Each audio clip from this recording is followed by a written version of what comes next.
Hey y'all, so we are going to start looking at translations, and whenever we're translating something, the way to easily remember when we're translating is this little part right here. Kind of tells us that we are basically sliding on our coordinate plane. So if I have point K here and I want to move it 5 units to the left, if I'm moving to the left 5, that is dealing with my x-axis. And I know right now we're not really going to mess with the x-axis part, but that's going to be important to us later. And if I move down 3 units, that is dealing with my y-axis. So if I go to the left 5, I'm basically just counting 1, 2, 3, 4, 5, 6, 7. Oh, why am I going so many? I don't know. Goodness gracious. Okay, let's try again. I'm going to the left 5. So I'm going 1, 2, 3, 4, 5. And then I'm going to go down 1, 2, 3. And my new point then is right here. So this is going to be K prime. So if I write the order pairs for K was at 4, 5. K prime is now at -1, 2. So if you look at the comparison of my x values here, these are my x values. If I look at the comparison of my x values, I clearly, to go from 4 to -1, I subtracted 5 units to get to -1. And if I look at my y values here, I also subtracted, but in this case, I subtracted 3.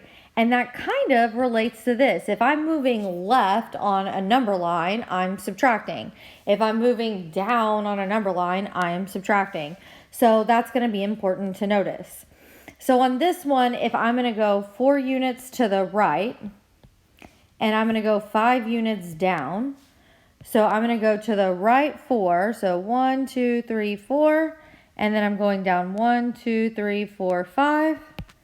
This gives me J prime.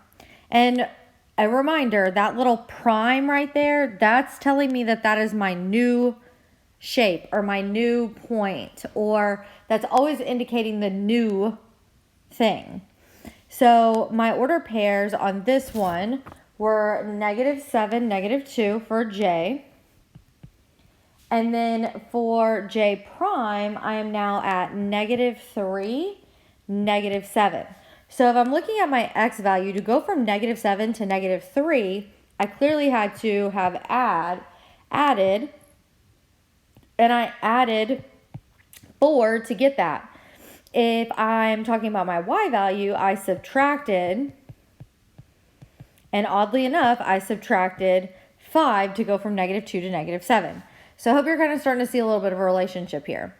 Now, if I go and translate point R 6 units up, 1, 2, 3, 4, 5, 6,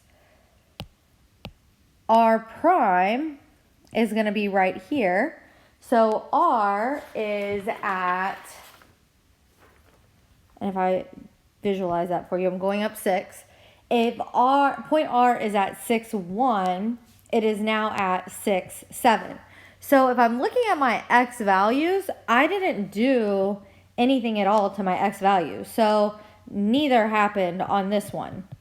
However, on my y values, I added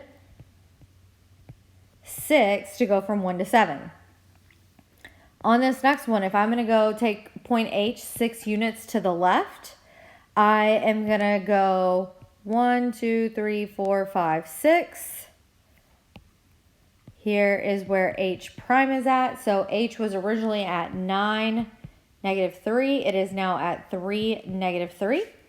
So if I am looking at my x values, I subtracted 6.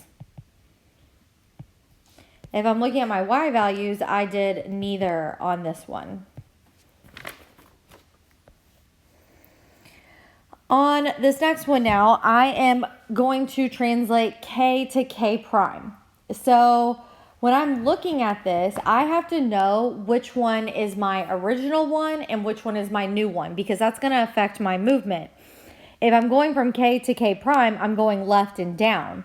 But if I'm going from K prime to K, I'm going up and right. And that really affects what I'm looking at, whether I'm adding or subtracting. So K is my original one, and that is my starting point. It's where I start at, it's where I began. K prime is my new one, and that is where I end. So when I go to do this, I'm going to go to the left, and then I'm going to go, ooh, I messed up on that. I'm going to go left, and then I'm going to go down. So when I went to the left, I went left 11 spaces, and I went 6 spaces down. So if I go and write these ordered pairs, I was at 4, 4. I'm now at -7, -2. So I went 11 spaces to the left. And does that make sense going from 4 to -7? I clearly had to have subtracted, right? And then I went 6 spaces down, again, to go from 4 to -2. I clearly had to have subtracted. So my X value, I subtracted 11. My Y value, I subtracted 6. So to go from J to J prime, and remember, you always start out at your original starting point, and then you go to your new one. So I'm going from J to J prime. So I'm going to go to the right, and then I'm going to go down. So J is at -5, 5. J prime is at 6, -6. So without even looking, I could have just written the order of pairs for this. If I went from -5 to 6, I clearly had to have gone to the right because I added some value.